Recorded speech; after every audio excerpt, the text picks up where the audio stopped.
Laura Schifter, a senior fellow with the Aspen Institute, where I direct This is Planet Ed. I am also that annoying person that's probably been in your inbox for the past couple weeks.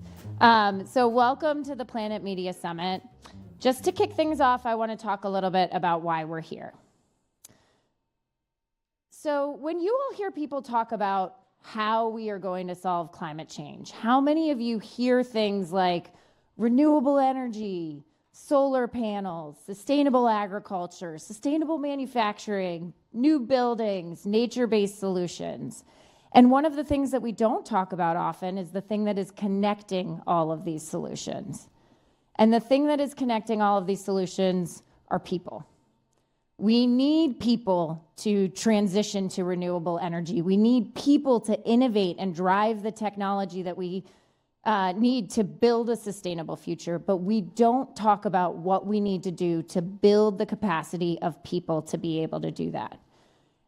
Now, the OECD has acknowledged knowledge, skills, and attitude are going to be essential for the clean economy transition. But right now, far too many people have misconceptions. People think it's too complicated. People think it impacts things that are far away and doesn't have a direct impact on their lives or the things that they care about. People think that in order to care, maybe they need to be a tree hugger or somebody that they're not. Or they think that it's somebody else's problem to take care of. People think it's about taking things away. If I care about climate change, I'm not going to be able to eat my burger.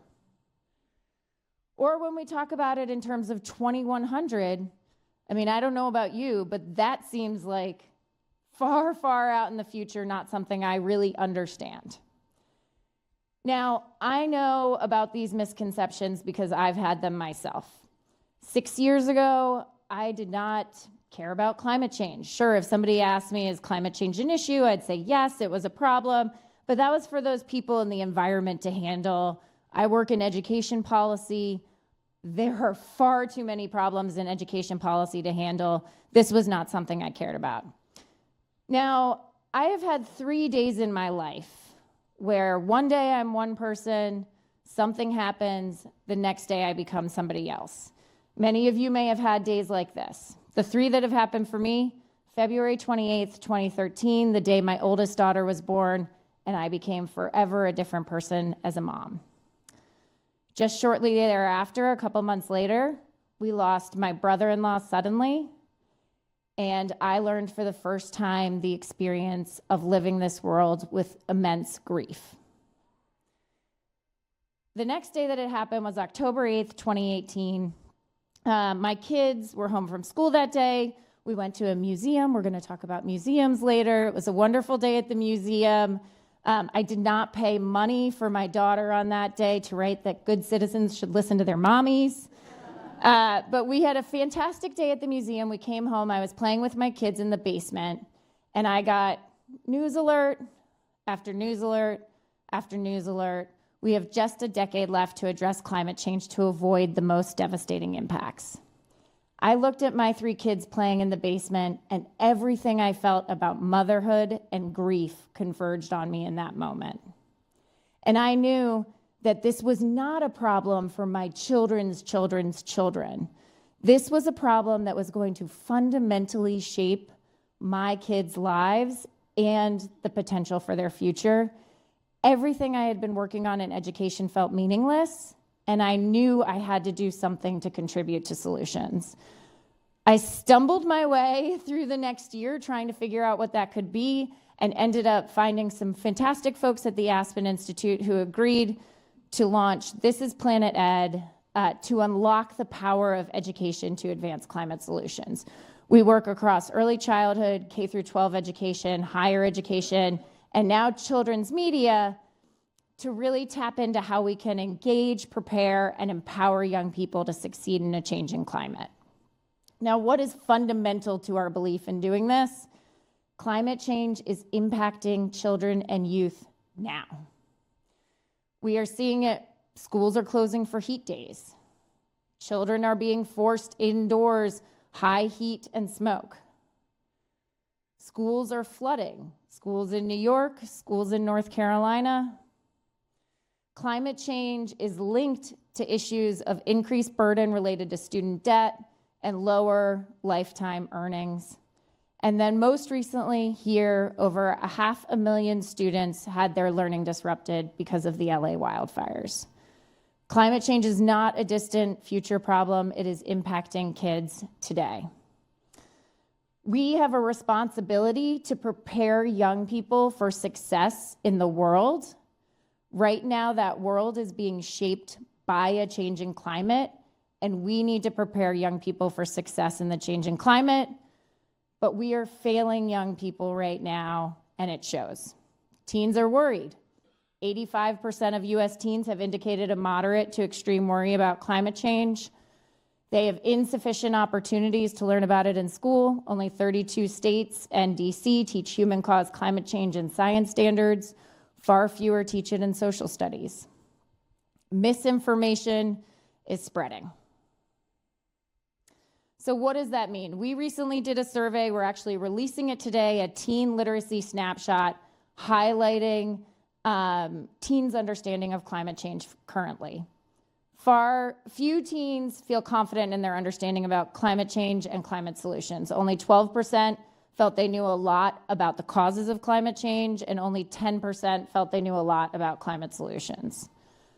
Only 54% of teens identify greenhouse gas emissions related to human activity as a primary driver of climate change. Only 1 in 3 teens see climate change as impacting the areas where they live now. Over 50% of them think it's going to happen in about 20 or more years. Only 42% of teens understand the overwhelming scientific consensus about climate change. So you all are here at the Planet Media Summit to help us address this critical problem. We need to change all those numbers so that children and youth understand the world that they are inheriting. Many of you all are working to do that within the areas where you sit right now. Maybe you work in museums and you've been thinking about it. Maybe you're working in education and you've been thinking about it. Maybe you're working in children's media and you've been thinking about it. But ultimately, it takes all of us doing this together, working towards these same objectives to really enable young people to succeed in our changing climate. And that's why we are so thrilled to be here today to really talk about how we can catalyze collaboration and ensure success. So we need your help to make this day successful. So we've got a couple of key goals that we would like to ask you to follow through on today. Learn something new. Go to something that you might not otherwise go to. We want you to get out of your comfort zone and try and learn something new.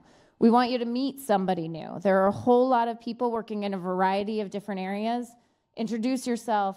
See if there are opportunities to collaborate on something unique.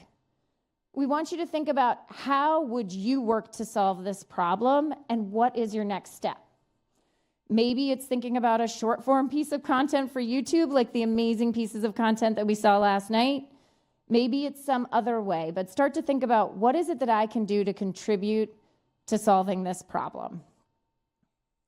And then what is your why? When we talk about climate change, it's so easy to get into conversations around decarbonization or technology or all of these things that divorce this issue from what is most important.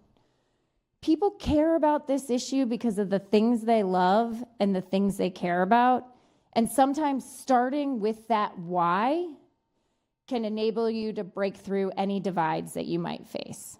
So one of the things that we're going to consistently ask people today is to try and think about, in just 2 words, what motivates you to act on climate change. Now, for me, my 2 words are my kids. So we'd like you all to think about this throughout the day, have conversations with each other, and share this. And we'll come back together at the end of the day in working groups to network and have these conversations further.